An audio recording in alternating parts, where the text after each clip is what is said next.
Apa yang dimaksudkan dengan inkarnasi? Inkarnasi berarti Allah mengambil rupa manusia. Allah mengambil tubuh manusia. Inkarnasi berasal dari kata Latin in, artinya dalam, dan karnis artinya daging. Allah yang ilahi masuk ke dalam daging. Ayat penting yang kita perlu baca Yohanes 1 ayat 1 dan ayat yang ke-14. Pada mulanya adalah firman. Firman itu bersama-sama dengan Allah. Dan firman itu adalah Allah. 14. Firman itu telah menjadi manusia. Dan diam di antara kita. Dan kita telah melihat kemuliaannya. Yaitu kemuliaan yang diberikan kepadanya sebagai anak tunggal Bapa, penuh kasih karunia dan kebenaran. Pada mulanya adalah firman, logos. Logos itu bersama-sama dengan Allah, theos. Dan logos itu adalah theos. Saudara, logos adalah sebuah istilah Yunani yang dikenal oleh dunia Helenistik pada waktu itu. Tentang sebuah ide, sebuah pemikiran yang dalam, sofia, hikmat yang ada. Tetapi sebetulnya walaupun Rasul Yohanes mengambil kata logos yang dikenal oleh orang-orang Yunani, dasar konsep pemikiran utama waktu dia bilang Yesus itu adalah logos berakar dari konsep Perjanjian Lama, Dafar Yahweh atau Dabar Yahweh, yang artinya sabda Tuhan. Pada mulanya Allah menjadikan langit dan bumi. Bumi belum berbentuk, gelap gulita meliputi samudera raya, lalu roh Allah melayang-layang. Berfirmanlah Allah, jadilah terang. Ada Allah, ada roh Allah yang melayang, dan ada firman Allah. Kita bisa melihat Allah itu satu hakikatnya, tapi tiga pribadinya, Bapa, Anak, dan Roh Kudus. Jadi firman, ucapan Allah, firman perkataan atau sabda Allah, itu kemudian menjadi manusia. Karena firman itu selalu bersama dengan Allah. Apakah pernah Allah itu tidak punya firman? Berarti Allah bisu? Tidak mungkin. Allah selalu punya firman, karena firman bersama-sama dengan Allah. Dan kalau Allah berfirman, sebetulnya kita bisa mengerti isi hatinya. Kalau misalnya saya ini diundang khotbah hari ini di sini, lalu saya berdiri di sini, saya nggak ngomong apa-apa, saya cuma manggut-manggut. Kira-kira saudara kenal saya nggak? Tahu saya nggak? Ngerti isi hati saya, pikiran saya atau tidak? Ketika saya berfirman, menyampaikan kata-kata, baru saudara ngerti. Nama saya Rubin Adi Abraham, Bapak Ibu. Istri saya ada di sini, Lena. Saya punya 3 orang anak perempuan, saya punya 2 orang cucu. Saudara mulai bisa membayangkan, oh, melalui perkataan itu kita bisa mengenal pribadinya. Kalau saudara belum pernah ketemu saya ditelepon oleh saudara,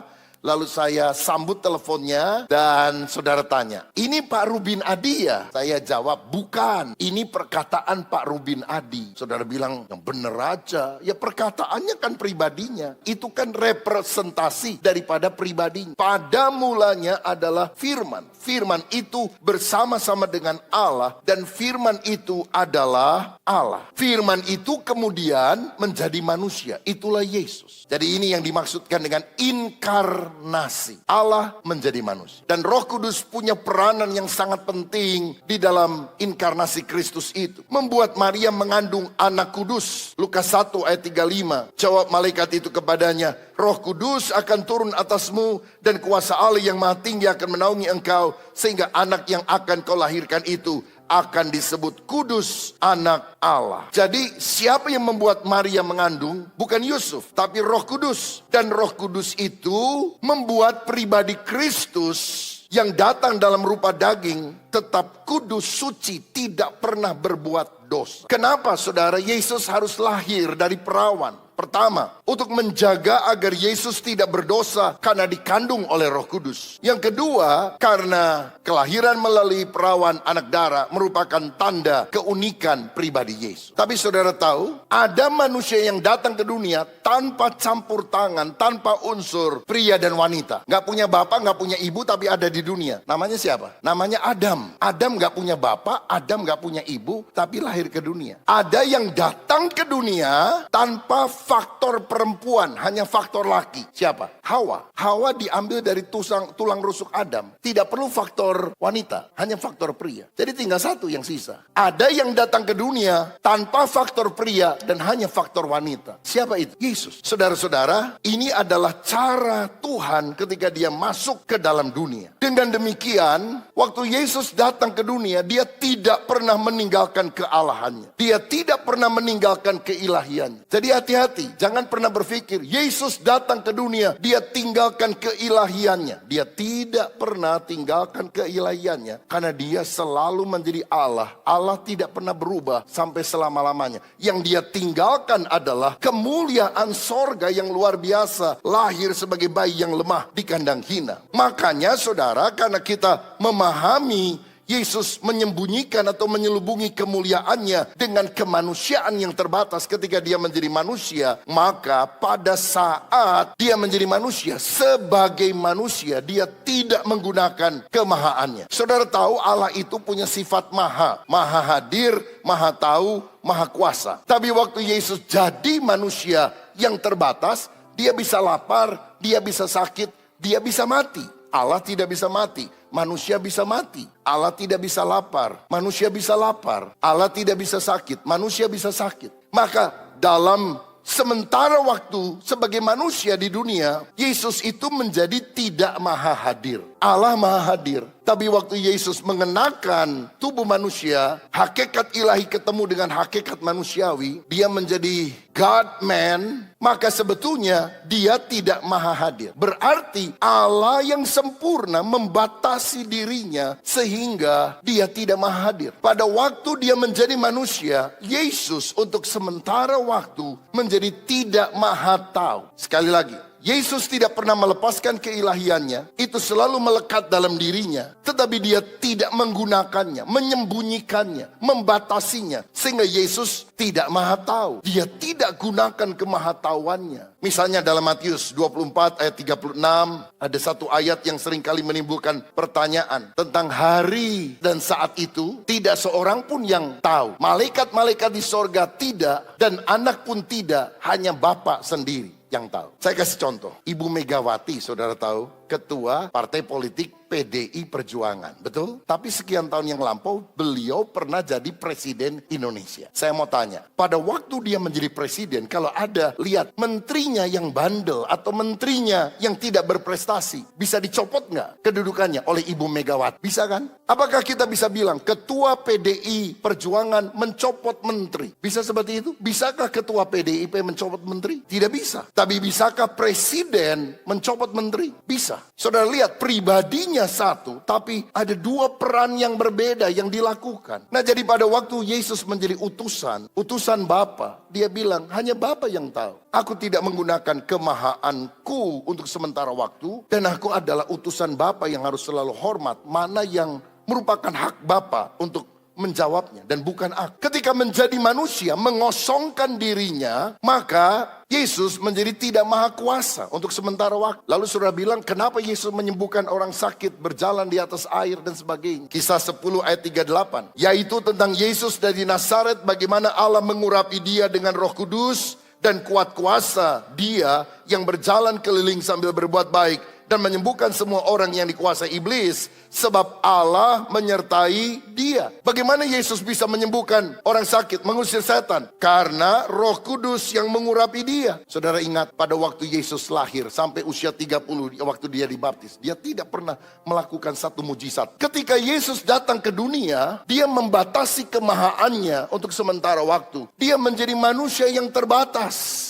Manusia tidak maha. Jika demikian, kapan Yesus membuat mujizat? Mengusir setan, menyembuhkan orang sakit, membangkitkan orang mati. Setelah dia dibaptis di sungai Yordan, dan Roh Kudus turun ke atas dia seperti burung merpati. Sejak itu dia melakukan mujizat. Alkitab bilang karena Roh Kudus mengurapi dia dan dia melakukan mujizat yang luar biasa. Kita nggak boleh bilang, oh Yesus melakukan itu hanya karena Roh Kudus dan bukan karena dia maha kuasa. Dia tetap Allah yang maha kuasa. Tapi dia membatasi, menyelubungi kemahaannya dengan kemanusiaan yang terbatas. Makanya Yesus pernah bilang dalam Yohanes 14 ayat 12. Aku berkata kepadamu, sesungguhnya barang siapa percaya kepadaku, ia akan melakukan juga pekerjaan-pekerjaan yang aku lakukan. Bahkan pekerjaan-pekerjaan yang lebih besar daripada itu. Biasanya ayat itu cuma dibaca sampai titik itu, saudara. Padahal masih ada lanjutannya. Sebab aku pergi kepada Bapa. Kalimat terakhir ini justru yang paling penting. Sebab aku pergi kepada Bapa dan aku akan minta Roh Kudus diutus oleh Bapa kepadamu. Dan kalau Roh Kudus turun ke atas kamu, kamu baru bisa melakukan pekerjaan yang aku lakukan, bahkan pekerjaan yang lebih besar daripada itu. Makanya kita harus selalu bergantung kepada Roh Kudus, sehingga kita bisa melakukan mujizat seperti yang Yesus lakukan. Menyembuhkan orang sakit, mengusir setan, memberitakan kabar baik, dan orang-orang bertobat karena kuasa Roh Kudus. Kita ini yang terbatas, terhubung dengan Allah Roh Kudus yang tanpa batas. Kita melakukan pekerjaan yang Yesus lakukan, bahkan pekerjaan yang lebih besar daripada itu. Karena itu mintalah setiap hari dipenuhi dengan Roh Kudus, maka engkau akan penuh dengan kuasa Allah, melakukan pekerjaan yang Yesus lakukan, bahkan pekerjaan yang lebih besar daripada itu. Bayangkan Allah yang mulia, yang maha tahu, maha hadir, maha kuasa, mau mengosongkan diri menjadi manusia. Ini perendahan diri yang sangat luar biasa. Pada waktu Yesus menjadi manusia, dia tidak pernah meninggalkan keilahiannya. Dia justru menambah sifat kemanusiaan pada keilahian tersebut. Dan penambahan sifat kemanusiaan itulah yang membatasi kemuliaan. Dia menyelubungi kemahaan untuk sementara waktu. Tapi ketika dia bangkit, dia bilang apa? Segala kuasa di bumi dan di sorga telah diberikan kepada, karena dia telah mengenakan tubuh kemuliaan, sehingga segala kuasa itu dia dapatkan kembali. Inkarnasi ini perlu untuk menebus manusia berdosa. Kenapa sih Allah perlu jadi manusia? Kalau Tuhan mau selamatkan manusia, selamatin aja dari sorga. Selamat. Udah selamat. Kenapa perlu datang susah-susah jadi manusia? Ribet banget sih cara kerjanya Tuhan. Saya jelaskan. Kenapa Allah perlu jadi manusia? Ini perlu untuk menebus manusia yang berdosa. Karena Alkitab berkata, upah dosa adalah maut. Manusia sudah berdosa.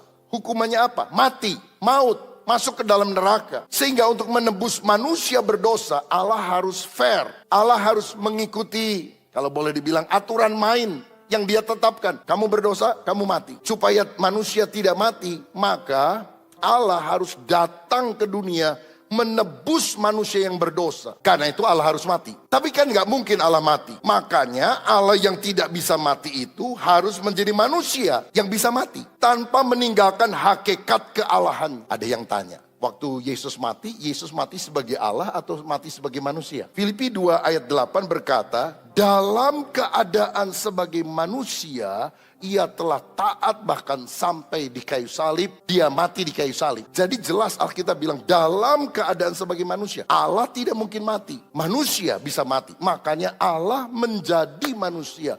Allah mengambil daging, mengambil tubuh manusia, rupa manusia. Bukan cuma tubuh ini saja, tapi termasuk jiwanya. Dan kemudian dia mesti mati di kayu salib. Tetapi karena dia Allah, dia bangkit pada hari yang ketiga. Karenanya Yesus adalah Allah sejati 100%, sekaligus manusia sejati 100%. Dengan demikian Kristus bisa menjadi pengantara antara manusia dan Allah. Pengantara itu kan harus di dua pihak itu. Kenapa Yesus jadi manusia? Karena dia harus mewakili kita. Kenapa Yesus harus juga 100% Allah?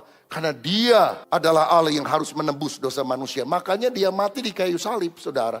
Tergantung-gantung antara langit dan bumi. Karena Allah itu esa, dan esa pula dia yang menjadi pengantara antara Allah dan manusia, yaitu manusia Kristus Yesus. Maka karena karyanya yang dahsyat itulah, kita berkata, terpujilah Yesus, Juru Selamat, Tuhan Allah kita, sekarang sampai selama-lamanya. Ada orang yang sekarang bilang, Yesus bukan Tuhan, Yesus bukan Juru Selamat. Alkitab sudah bilang, malaikat berkata, hari ini telah lahir bagimu Juru Selamat, yaitu Kristus Tuhan di kota Daud. Malaikat aja tahu, saudara-saudara. Masa kita nggak tahu? Yesus itu siapa? Juru Selamat Tuhan. Yang simple aja, jangan susah-susah. Kembali pada the simplicity of the gospel. Yesus adalah Juru Selamat, Yesus adalah Tuhan, Yesus adalah Allah, Yahweh. Orang sekarang kadang-kadang suka banyak jadi pakar, pandai membuat sukar, begitu saudara. Kalau bisa dipersulit, mengapa dipermudah? God is simple, man is complicated. Tuhan itu simple, manusia yang suka bikin rumit. Saya percaya pada apa yang Alkitab ajarkan.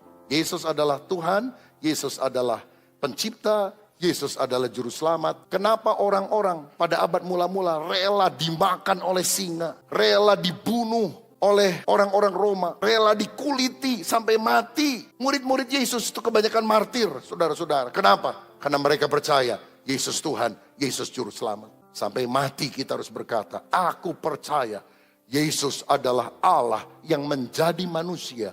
Dia rela melakukan itu untuk menebus saya dari dosa. Dan ketika saya percaya Yesus adalah juru selamatku, Tuhanku, Rajaku, Penciptaku, hidup kekal akan kita miliki selama-lamanya. Haleluya.